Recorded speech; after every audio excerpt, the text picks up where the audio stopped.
नमस्कार दोस्तों। आज से हम लोग हिस्ट्री ऑनर्स के जो सेकंड सेमेस्टर के स्टूडेंट हैं उन सभी के लिए CC3 का एक सीरीज स्टार्ट कर रहे हैं, जिसमें हम लोग का जो टारगेट रहेगा वो 10 में 10 ऑब्जेक्टिव को सही करना है। ठीक है, तो आज हम लोग का ये पार्ट 1 है और जिसमें हम लोग देखेंगे मौर्य साम्राज्य से संबंधित 136 महत्वपूर्ण प्रश्नों को। दोस्तों, ये वीडियो अगर आप देख लेते हैं तो आपका एक क्वेश्चन भी इससे बाहर नहीं जाएगा। पूरा का पूरा क्वेश्चन इसी से आपको देखने को मिलेगा। ठीक है, तो वीडियो को पूरा एंड तक देखिएगा। और दोस्तों, आप सभी से रिक्वेस्ट है, मेरा बहुत मेहनत लगा है वीडियो बनाने के लिए, तो इस वीडियो को जरूर शेयर कीजिएगा। ठीक है, तो दोस्तों चलिए पहले प्रश्न के साथ इस वीडियो का शुरुआत करते हैं। तो दोस्तों, पहला प्रश्न है, दोस्तों सभी के सभी प्रश्न वन लाइनर के फॉर्मेट में है। तो इस वन लाइनर के फॉर्मेट में तो होने का आपका ही फायदा है। दोस्तों, अगर वन लाइनर के फॉर्मेट में रहेगा तो सिर्फ आप आंसर ही याद रखेंगे। आंसर याद रखेंगे तो आपका अगर ट्रू फॉल्स आए तो भी आप सही करेंगे, फिल इन द ब्लैंक्स आए तो भी आप सही कर पाएंगे, और ऑब्जेक्टिव आए तो भी सही कर पाएंगे। और अगर मैं आपको MCQ के फॉर्मेट में करवाता हूँ तो आपको कन्फ्यूजन हो सकता है। ठीक है, और उसमें आपका बहुत ज़्यादा टाइम भी वेस्ट होगा, इसलिए मैंने वन लाइनर के फॉर्मेट में ही ये आपको प्रेजेंट किया हूँ। तो दोस्तों चलिए आपका पहले प्रश्न के साथ स्टार्ट करते हैं।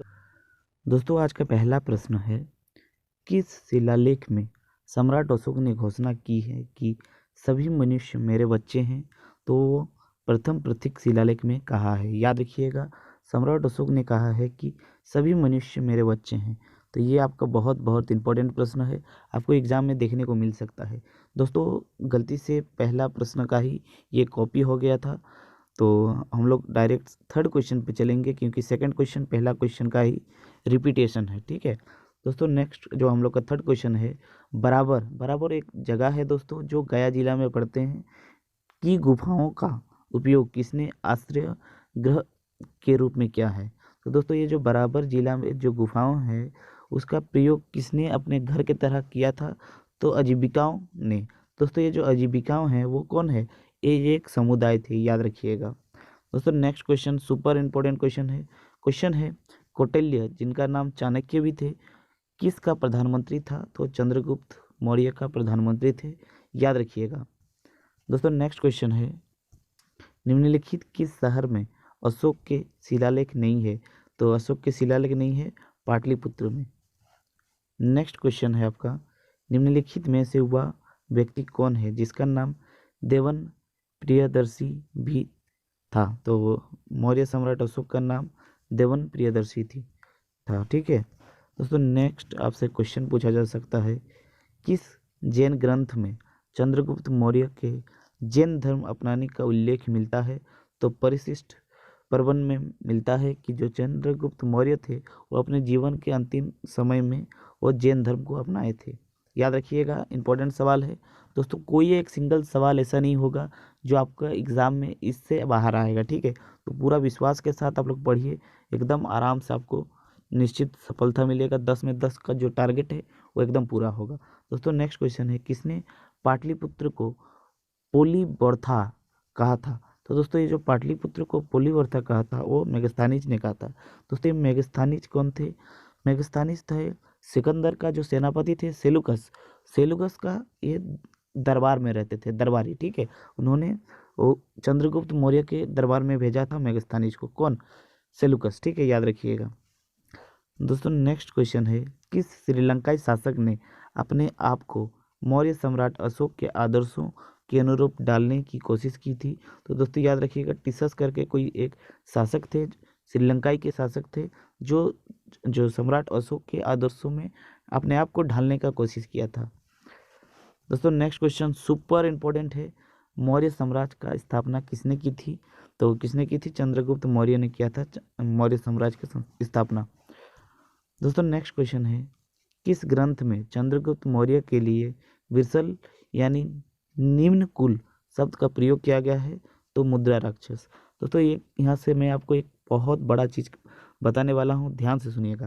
दोस्तों, ये जो चंद्रगुप्त मौर्य या फिर मौर्य पीरियड का जितने भी ज़्यादा जानकारी है, आपका ज़्यादा से ज़्यादा मुद्रा राक्षस, अर्थशास्त्र और इंडिका, मुद्रा राक्षस, इंडिका और अर्थशास्त्र, 3 बुक से ही हम लोग को जानकारी मिलते हैं। याद रखिएगा, ये जो मुद्रा राक्षस जो पुस्तक है वो किसने लिखा है? विशाखा दत्त ने लिखा है।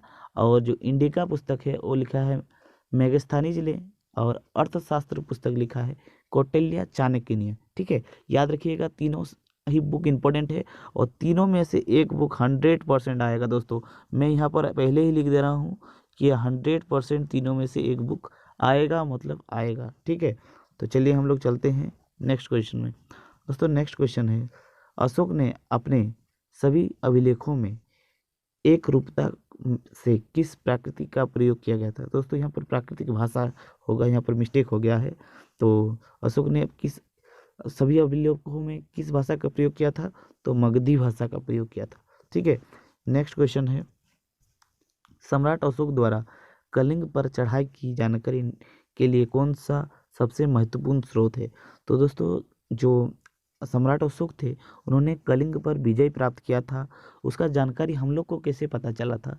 तो वो सम्राट अशोक के जो अभिलेख थे वो 13वें जो शिलालेख थे और उससे हम लोग को पता चला था कि 261 ईस्वी में ईसा पूर्व में होगा। ठीक है, ईसा पूर्व में जो अशोक थे वो कलिंग पर विजय प्राप्त किया था। ठीक है, तो आगे हम लोग चलते हैं दोस्तों। उसके बाद वाला क्वेश्चन है, शिलालेखों में किस राजा को देव नाम प्रियदर्शी देवताओं का प्रिय कहा गया है?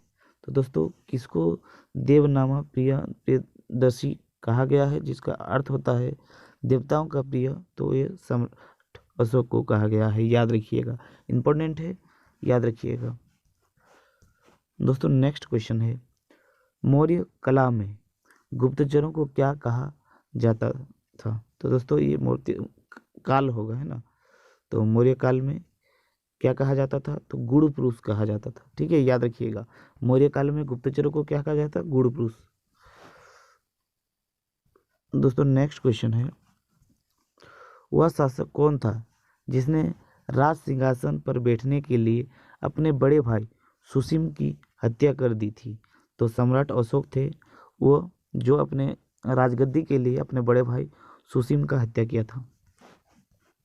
दोस्तों नेक्स्ट क्वेश्चन है, किसने सहिष्णुता, करुणा और उदारता के त्रिवद आधार पर राजवंश की स्थापना किया था?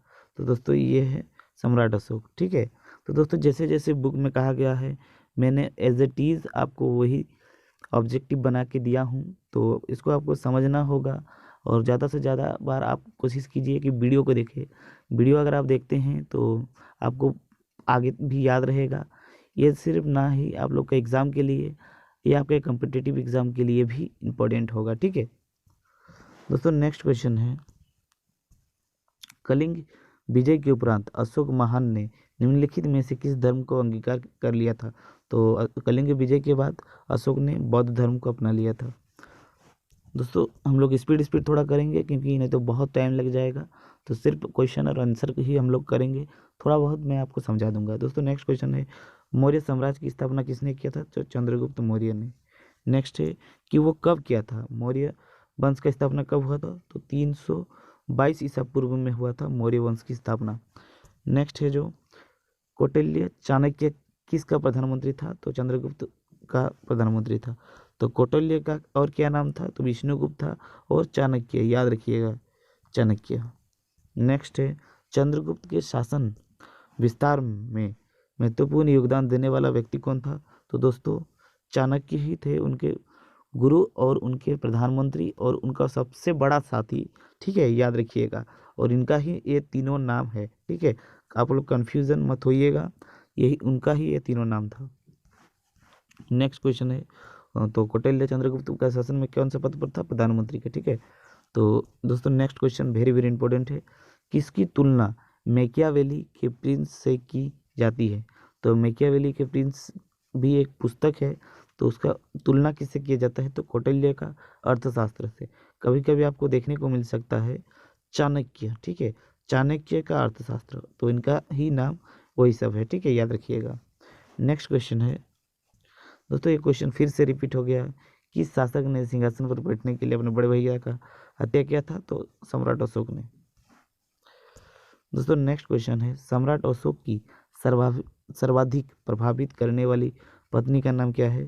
तो कारुबाकी। ठीक है, तो कारुबाकी थी उनका पत्नी जिससे सम्राट अशोक ज़्यादा प्रभावित थे। ठीक है,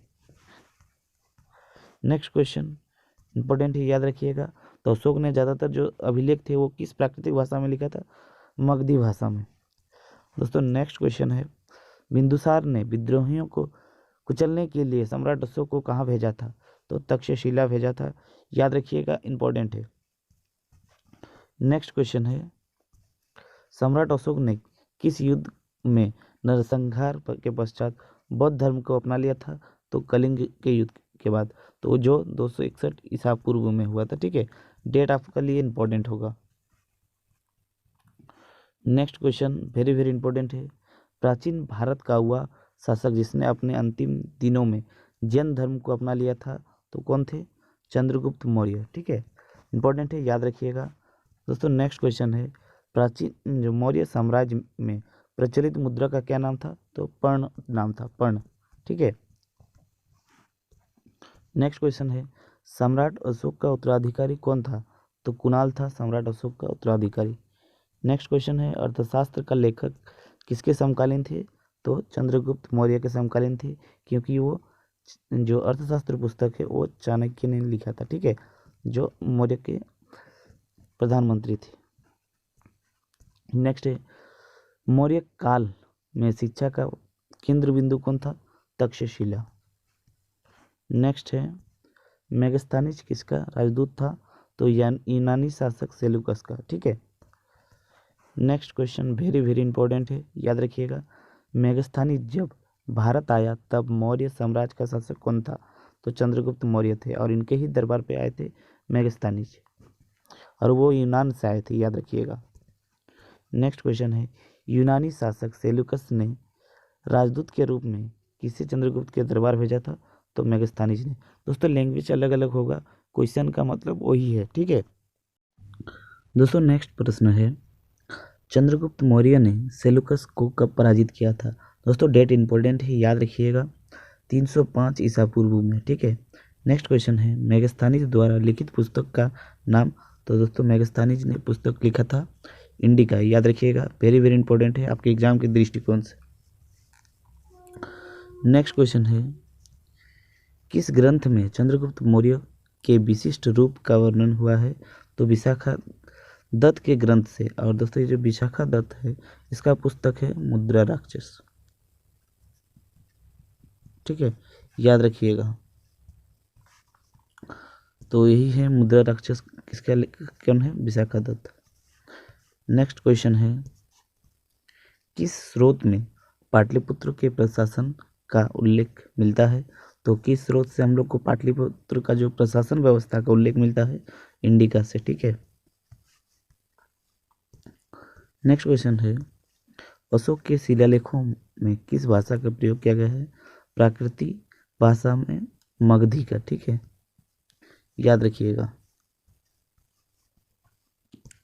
नेक्स्ट क्वेश्चन है, किस मौर्य राजा ने दक्कन पर विजय प्राप्त किया था? तो कुणाल ने। और कुणाल कौन थे? कुणाल थे जो सम्राट अशोक थे ना, उनका उत्तराधिकारी। दोस्तों ये क्वेश्चन मेरे एग्जाम में आया था, तो मुझे याद है।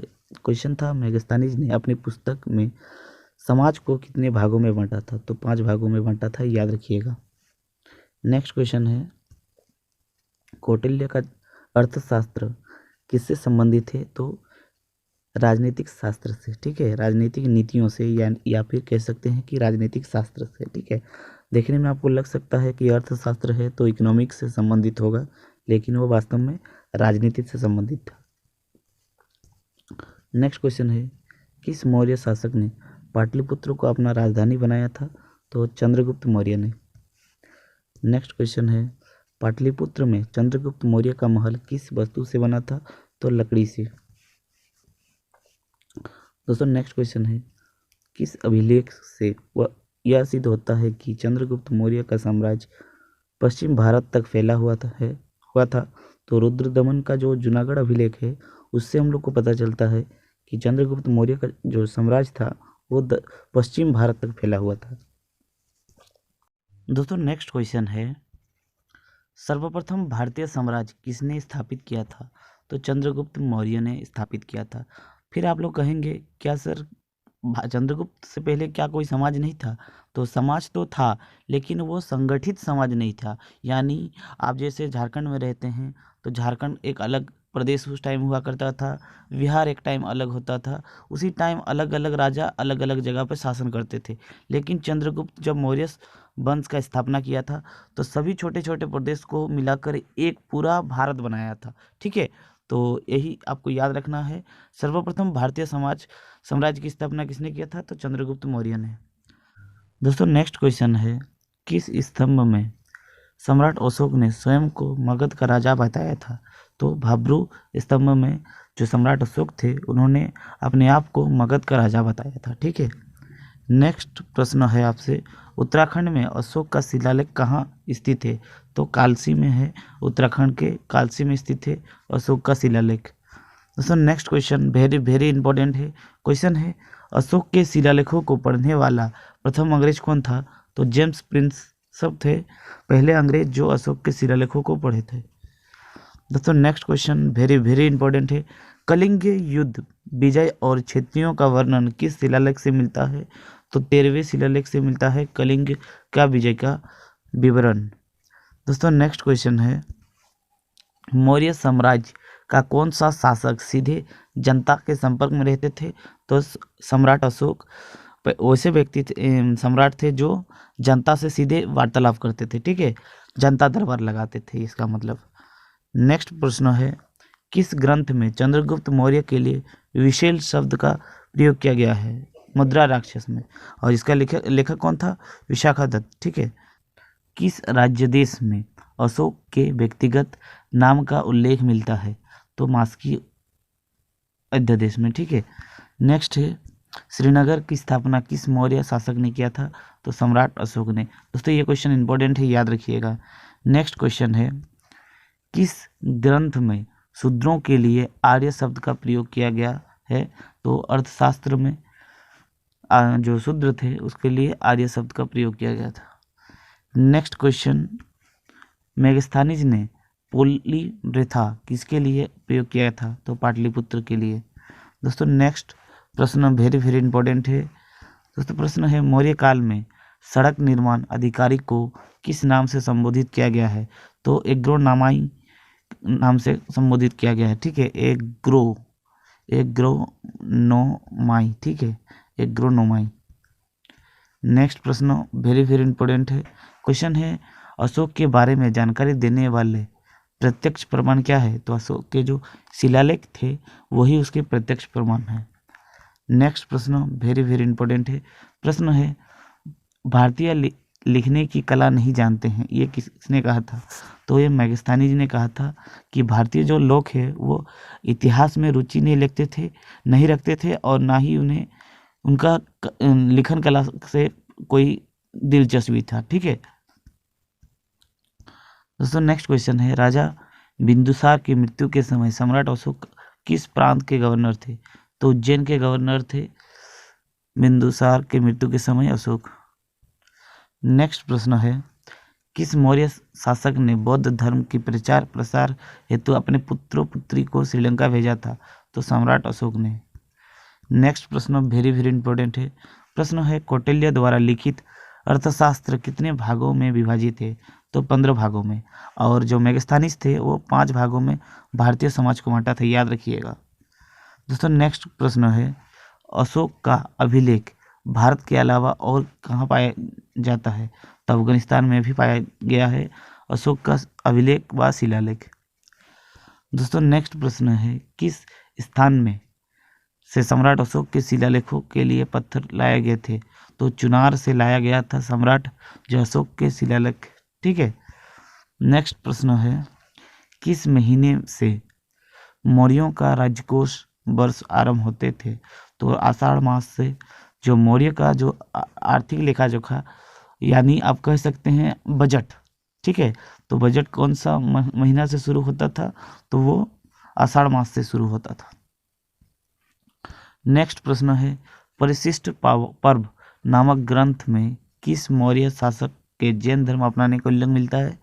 तो वे मौर्य सम्राट चंद्रगुप्त मौर्य का। ठीक है दोस्तों, नेक्स्ट प्रश्न है चंद्रगुप्त मौर्य का संघर्ष किस यूनानी शासक के साथ हुआ था? तो सेल्यूकस से हुआ था। दोस्तों ये जो सेल्यूकस थे ये सिकंदर का सेनापति थे। ठीक है, नेक्स्ट प्रश्न है किस ग्रंथ में चंद्रगुप्त मौर्य के लिए कुलहीन शब्द का प्रयोग किया गया था? तो मुद्रा राक्षस में। दोस्तों नेक्स्ट प्रश्न है एरियाना ने चंद्रगुप्त मौर्य को क्या नाम दिया था? तो दोस्तों ये एरियाना जो है वो एक यूनानी, ठीक है, यूनानी विद्वान थे और राइटर भी थे जिन्होंने चंद्रगुप्त मौर्य को सेंड्रोकेट्स कहा था। ठीक है, नेक्स्ट प्रश्न इंपॉर्टेंट है, याद रखिएगा। क्या है? किस ग्रंथ में दक्षिणी भारत के आक्रमणों का मौर्य साम्राज्य से संबंधित पता चलता है? तो तमिल एक जो ग्रंथ है वो है आहनापुर में। ठीक है, तमिल ग्रंथ से मिलता है और आहनापुर में वो आक्रमण का वर्णन मिलता है। नेक्स्ट प्रश्न है चंद्रगुप्त मौर्य का निधन कब हुआ था? तो 297 ईसा पूर्व में हुआ था चंद्रगुप्त मौर्य का निधन। नेक्स्ट प्रश्न वेरी वेरी इंपॉर्टेंट है, क्वेश्चन है सम्राट अशोक के समकालीन तुर्मई कहाँ के राजा थे? तो मिस्र के राजा था। ठीक है, याद रखिएगा। नेक्स्ट प्रश्न में कहा गया है कहाँ से सम्राट अशोक के द्विभाषी अभिलेख प्राप्त हुआ है? द्विभाषी का मतलब होता है दो भाषा में लिखा गया अभिलेख। ठीक है, वो मिला है गांधार से। नेक्स्ट प्रश्न वेरी वेरी इंपॉर्टेंट है, प्रश्न है मौर्य काल में अकाल सूखा जैसे देव प्रकोप के समय राज्य द्वारा किए गए राहत कार्यों का विवरण मिलता है, ऐसे अभिलेख कहाँ से प्राप्त हुए हैं? दोस्तों मौर्य काल में अगर किसी भी प्रकार का दैव्य प्रकोप होते हैं तो कई प्रकार के राहत कार्य होते थे जिसका वर्णन हम लोग को महास्थान और सोहरगोरा से के अभिलेखों से मिलता है। ठीक है, याद रखिएगा, इंपॉर्टेंट है। नेक्स्ट प्रश्न है मौर्यकालीन सभ्यता का सबसे अच्छा और प्रसिद्ध नमूना कौन सा है? तो सबसे प्रसिद्ध नमूना है स्तंभ, जो अशोक ने बहुत सारे लिखवाए हैं। ठीक है दोस्तों, नेक्स्ट प्रश्न वेरी वेरी इंपॉर्टेंट है। दोस्तों ये प्रश्न एग्जाम में पूछा गया है तो इस प्रश्नों को ध्यान से समझिएगा।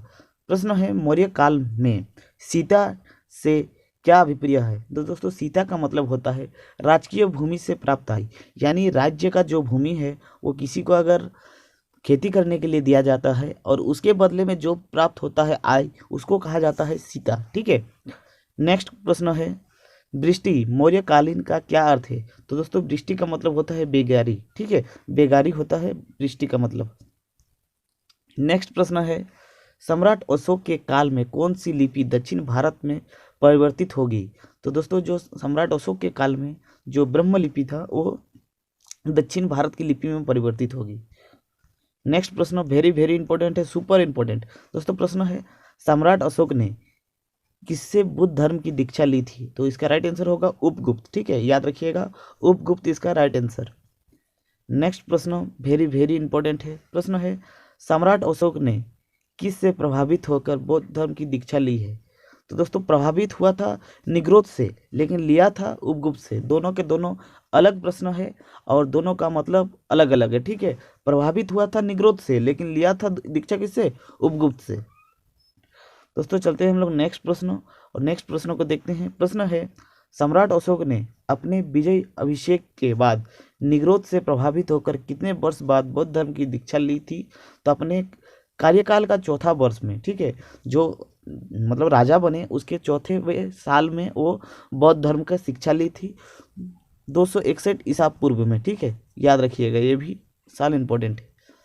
दोस्तों नेक्स्ट प्रश्न है आपका भारी रक्तपात देखकर सम्राट अशोक ने कब युद्ध नीति को हमेशा के लिए त्याग दिया था? तो 261 ईसा पूर्व में। दोस्तों 261 ईसा पूर्व में कलिंग का युद्ध हुआ था और वो बहुत ही महान या फिर कह सकते हैं कि बहुत ही बड़ा नरसंहार था। ठीक है, बहुत लोगों का जान गया था और जिसके रक्तपात को देखकर अशोक ने युद्ध नीति को पूरी त्याग दिया था। उसके बाद उन्होंने धर्म के मार्ग पर चले और बौद्ध धर्म का बहुत ही ज़्यादा प्रचार प्रसार किया। ठीक है, नेक्स्ट प्रश्न सुपर इंपॉर्टेंट क्वेश्चन है। प्रश्न है सांची का स्तूप का निर्माण किसने करवाया था? तो सम्राट अशोक ने करवाया था। दोस्तों नेक्स्ट प्रश्न है, इसमें कहा जा रहा है मौर्य वंश से पहले मगध पर किस राजवंश का शासन था? तो नंद वंश का शासन था। दोस्तों ये जो नंद वंश थे ये बहुत ही ज़्यादा अत्याचारी वंश थे और इनके जो राजाएं थे ये अपने आप में मतलब हमेशा भोग विलासिता में पड़े रहते थे और इसी के कारण ये वंश को ख़त्म करके मौर्य वंश का स्थापना हुआ था। ठीक है, नेक्स्ट प्रश्न है, सुपर इम्पोर्टेंट क्वेश्चन है, मालवा, गुजरात और महाराष्ट्र सर्वप्रथम किस मौर्य शासक ने जीते थे? तो चंद्रगुप्त मौर्य ने जीता था। नेक्स्ट प्रश्न इम्पोर्टेंट है और ये जरूर आएगा। प्रश्न है, मुद्रा राक्षस नामक ग्रंथ के लेखक का नाम क्या है? तो विशाखा दत्त है इसका राइट आंसर। नेक्स्ट प्रश्न दोस्तों, यहाँ से आपका जो उत्तराधिकारी है, किसका उत्तराधिकारी कौन था उसके ऊपर हम लोग डिस्कस करेंगे। दोस्तों सम्राट अशोक के उत्तराधिकारी का क्या नाम था? तो कुणाल नाम था। सांची किस कला और मूर्तिकला का निरूपण करता है? तो बौद्ध धर्म का निरूपण करता है, याद रखिएगा। दोस्तों नेक्स्ट प्रश्न है, किस परंपरा में चंद्रगुप्त मौर्य को क्षत्रिय कहा गया है? तो जैन परंपरा में कहा गया है कि जो चंद्रगुप्त थे वो एक क्षत्रिय थे। ठीक है दोस्तों, नेक्स्ट प्रश्न है आपसे, चंद्रगुप्त को मुरा नामक नंद की दासी का अवैध पुत्र बताने वाले ग्रंथ का नाम क्या है? तो मुद्रा राक्षस में जो चंद्रगुप्त मौर्य थे ना, वो मुरा मतलब उनका माँ का नाम था और वो एक नंद दासी थी और उनका एक अवैध पुत्र माना गया है। ठीक है दोस्तों, नेक्स्ट प्रश्न सुपर इंपॉर्टेंट है। प्रश्न है, एक बौद्ध ग्रंथ में चंद्रगुप्त मौर्य के लिए मेरिया नामा खतिया नामा वंशजात कहा गया है, उस ग्रंथ का नाम क्या है? तो महावंश उसका नाम है, याद रखिएगा। ये जो नाम है ना, ये उसका वंश का नाम था। ठीक है, मेरिया नामा खतिया नामा। चलिए हम लोग आगे चलते हैं। दोस्तों नेक्स्ट प्रश्न हम लोग का है, किस यूनानी लेखक ने सेलुकस और चंद्रगुप्त मौर्य के बीच संधि के साथ वैवाहिक संबंध की भी बात की है? तो स्ट्रेब ने की है। ये यूनानी दोस्तों जो सिकंदर थे, मैं आपको यहाँ पर क्लियर करवा देता हूँ। सिकंदर के सेनापति थे सेलुकस। सिकंदर भारत पे आक्रमण किए थे लेकिन वो झेलम नदी को पार नहीं किए और बहुत सारे महामारी के कारण जो चंद्रगुप्त और चाणक्य ने करवाए थे उसके कारण वो अपना देश यूनान लौट गए थे। लेकिन उसका जो सेनापति थे सेलुकस, वो उसके साथ लौटना नहीं चाहते थे, तो सिकंदर ने उसको कहा कि तुम यहाँ पर रह जाओ और ये महामारी ख़त्म होने के बाद तुम अटैक करना पाटलिपुत्र पर। ठीक है, तो उस टाइम मतलब भारत का दोस्तों सर्वोच्च जगह पाटलिपुत्र हुआ करता था। ठीक है, तो वहाँ पर पाटलिपुत्र पर आक्रमण करना।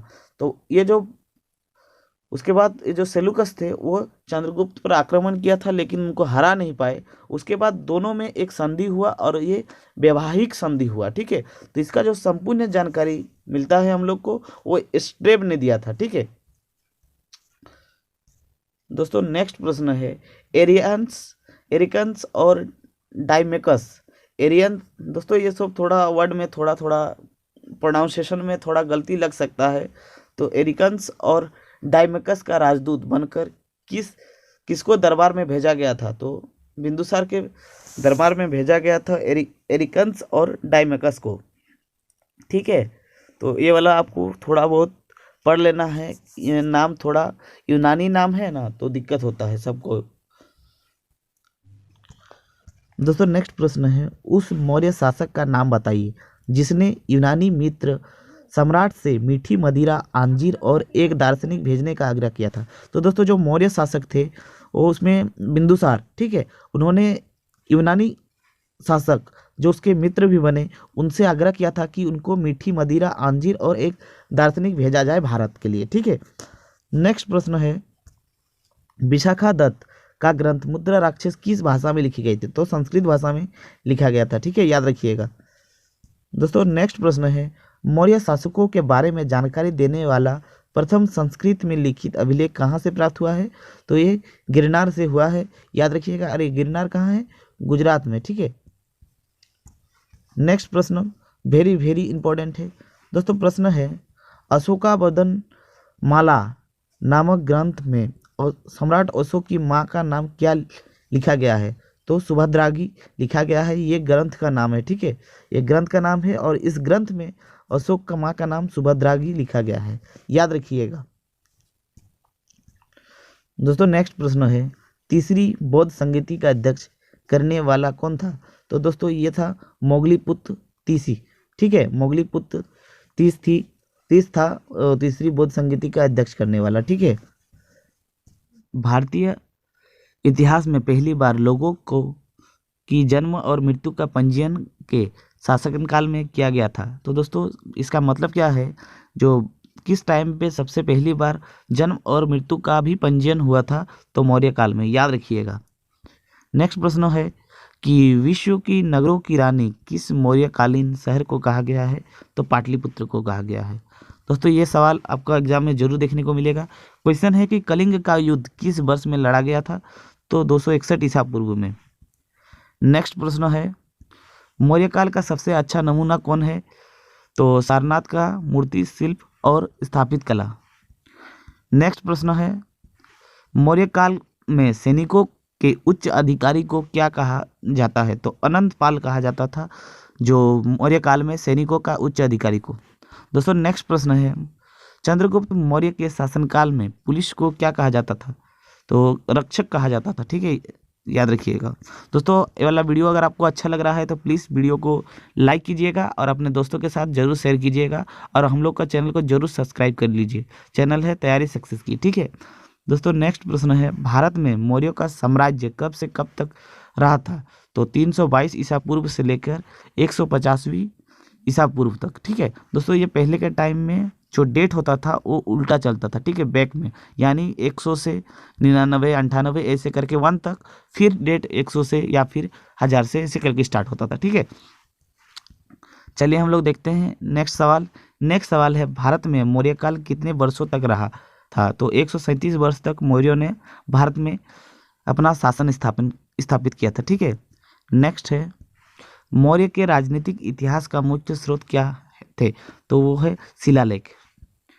नेक्स्ट है आपका, मौर्यों और मौर्यकाल के बारे में जानकारी का सबसे अच्छा स्रोत कौन सा है? तो अशोक के शिलालेख, अभिलेख, ठीक है, यही सब अशोक के लेख सब इम्पोर्टेंट है मौर्य काल की जानकारी। नेक्स्ट है, मौर्य साम्राज्य में सबसे कम समय तक राज्य करने वाला राजा का नाम क्या है? तो राजा बृहदत्त, ठीक है, बृहदत्त थे जो सबसे कम समय तक शासन किए थे, मात्र 2 वर्ष तक, ठीक है। दोस्तों नेक्स्ट प्रश्न है, मौर्य साम्राज्य का प्रथम सम्राट कौन था और उसका नाम क्या था? तो चंद्रगुप्त मौर्य थे। वो 323 ईस्वी से लेकर 298 ईसा पूर्व तक शासन किया था। उसके बाद उस वंश के राजा बने थे बिंदुसार, जो 298 ईसा पूर्व से लेकर 272 ईसा पूर्व तक शासन किया था। दोस्तों ये सब जो डेट है और साल है उसको जरूर याद रखिएगा, आपका यही सबसे सवाल जरूर बनेगा। तो इसमें क्या कीजिए, एक कॉपी लीजिए और जितने भी मौर्य सम्राट मैं यहाँ पर बता रहा हूँ उसको एक जगह लिखिएगा और वो कब शासन में बैठा था और वो कब तक रहा उसको लिख लीजिए, ठीक है। नेक्स्ट है, मौर्य साम्राज्य के जो तीसरे शासक थे वो सम्राट अशोक महान थे, जो 269 से लेकर 232 ईसा पूर्व तक रहे थे। उसके बाद मौर्य के जो अशोक के पुत्र थे वो कुणाल गद्दी पर बैठे, वो चौथे शासक थे। उसके बाद 5वें शासक थे दोस्तों दशरथ, वो कुणाल के पुत्र थे, ठीक है, याद रखिएगा, डेट आप लोग लिख लीजिएगा, ठीक है। उसके बाद दशरथ के बाद उसका जो उत्तराधिकारी हुआ वो हुआ था संप्रीत, ठीक है, याद रखिएगा, ये भी डेट आप लिख लीजिए। उसके बाद जो दशरथ के बाद संप्रीति हुआ और संप्रीति का जो उत्तराधिकारी बना वो है शिलाशुक, ठीक है, शिलाशुक बना था और वो मौर्य के 7वें शासक थे। दोस्तों 8वें शासक थे देवबर्मन, ठीक है, देवबर्मन मौर्य के 8वें शासक थे और ये शिलाशुक के उत्तराधिकारी थे। और 9वें शासक जो थे वो थे सतधनवन, ठीक है, सतधनवन थे मौर्य के 9वें शासक। और मौर्य के 10वें और अंतिम शासक थे बृहदत्त, ठीक है, और वो मौर्य वंश के अंतिम शासक थे जिनका जो हत्या किया था उनके सेनापति ने किया था पुष्यमित्र शुंग ने, ठीक है। दोस्तों नेक्स्ट प्रश्न है, मौर्य साम्राज्य के 10वीं और अंतिम शासक का बृहदत्त का वध किसने किया था? तो उनके सेनापति पुष्यमित्र शुंग ने किया था। और उसके बाद वो एक अलग वंश का स्थापना किया था जिसे इतिहास में शुंग वंश कहा जाता है। ठीक है, और ये ब्राह्मण थे, याद रखिएगा। नेक्स्ट है मौर्य वंश के बाद किस वंश का राज्य किया था? तो मौर्य वंश के बाद किस वंश ने राज किया था? शुंग वंश। उसके बाद आया कर्ण वंश, उसके बाद आया कुषाण वंश, उसके बाद आया सातवाहन वंश, और उसके बाद बहुत सारे दक्षिण भारत के वंश ने अपने अपने जगह पे राज किया था। ठीक है, मौर्य समाज का गोत्र क्या है? तो मौर्य समाज का जो गोत्र था वो ऋषि गोत्र गौतम। ठीक है, याद रखिएगा, गोत्र क्या था? गौतम, ऋषि गौतम गोत्र था। नेक्स्ट प्रश्न है आपसे, मौर्य वंश का पहले कौन सा वंश था? तो मौर्य वंश के पहले कौन सा वंश था? नंद वंश था। दोस्तों उसके बाद थे मूरा कौन थी? दोस्तों मूरा कौन थी? ये चंद्रगुप्त मौर्य की माता थी। ठीक है, याद रखिएगा, और ये एक शूद्र थी। ठीक है, नेक्स्ट प्रश्न है आपके, मौर्य वंश की कुल देवी कौन है? तो कुल देवी कौन थी? देवी महा दोस्तों नेक्स्ट प्रश्न है, मौर्य वंश की कुल देवी कौन है? तो देवी माँ यांत्री मौर्य वंश की कुल देवी थी। ठीक है दोस्तों, वीडियो को लाइक और शेयर जरूर कीजिएगा। इसको बनाने के लिए आप लोग विश्वास नहीं करेंगे, लेकिन मैं 2 दिन से इसमें मेहनत किया हूँ और उसके बाद मैं आपको वीडियो दे पा रहा हूँ। मेरा गला भी बहुत ख़राब है, आप लोग को वीडियो में मतलब महसूस हो रहा होगा, लेकिन मैं फिर भी प्रोवाइड करा रहा हूँ क्योंकि आप लोगों का एग्ज़ाम है। तो प्लीज़ वीडियो को लाइक शेयर जरूर कीजिएगा। दोस्तों नेक्स्ट प्रश्न है, चंद्रगुप्त मौर्य की पत्नी का नाम क्या था? तो द्रौपदा था। ठीक है, नेक्स्ट प्रश्न है, दोध्रा के पुत्र का नाम क्या था? तो दोध्रा का पुत्र का नाम था बिंदुसार। ठीक है, याद रखिएगा। नेक्स्ट प्रश्न है, दोध्रा के पिता का नाम क्या था? तो महाराज घनानंद उनके पिता थे जो नंद वंश से थे। ठीक है, नंद वंश के अंतिम शासक भी थे घनानंद। ठीक है, नेक्स्ट प्रश्न है दोस्तों, मूरा किसकी पत्नी थी? तो मूरा पत्नी थी चंद्रनंद की, और चंद्रनंद कौन थे? ये चंद्रगुप्त मौर्य के पिताजी थे। ठीक है, याद रखिएगा। दोस्तों आज का अंतिम सवाल क्या है? अंतिम सवाल देख लीजिए, सबसे प्राचीन राजवंश कौन सा है? तो कुरु राजवंश सबसे प्राचीन राजवंश है, ये बहुत पहले का वंश है। ठीक है, याद रखिएगा। दोस्तों ये वीडियो अगर आप पूरा देखे हैं तो वीडियो देखने के लिए आप सभी को बहुत बहुत धन्यवाद। और अगर आप वीडियो को लाइक नहीं किए हैं तो प्लीज़ वीडियो को लाइक कर दीजिए, शेयर कर दीजिए, और चैनल पे नए हैं तो प्लीज़ चैनल को सब्सक्राइब भी कर लीजिएगा, और एक कमेंट ज़रूर कीजिएगा आपको ये वीडियो कैसा लगा है। और अगर आपको ये वीडियो और मेरा मेहनत अच्छा लगा है तो प्लीज़ कमेंट ज़रूर कीजिएगा। दोस्तों आप सभी से मेरा रिक्वेस्ट है कि प्लीज़ इस वीडियो को 200 लाइक ज़रूर करवा दीजिए। 200 लाइक करवा दीजिएगा तो मैं आपको ये वाला PDF पूरा फ्री में टेलीग्राम के ग्रुप में भेज दूंगा। टेलीग्राम का जो लिंक है ना, वो आपको जो हम लोग का चैनल के अबाउट सेक्शन है, वो अबाउट सेक्शन से मिल जाएगा। तो प्लीज़ PDF के लिए ये 200 लाइक ज़रूर कीजिए, और 200 लाइक करने के बाद वो मैं PDF आपको प्रोवाइड करा दूंगा। आई होप ये जो वीडियो है वो आपका बहुत ही हेल्पफुली रहेगा, और मिलते हैं नेक्स्ट वीडियो में। तब तक के लिए जय हिंद।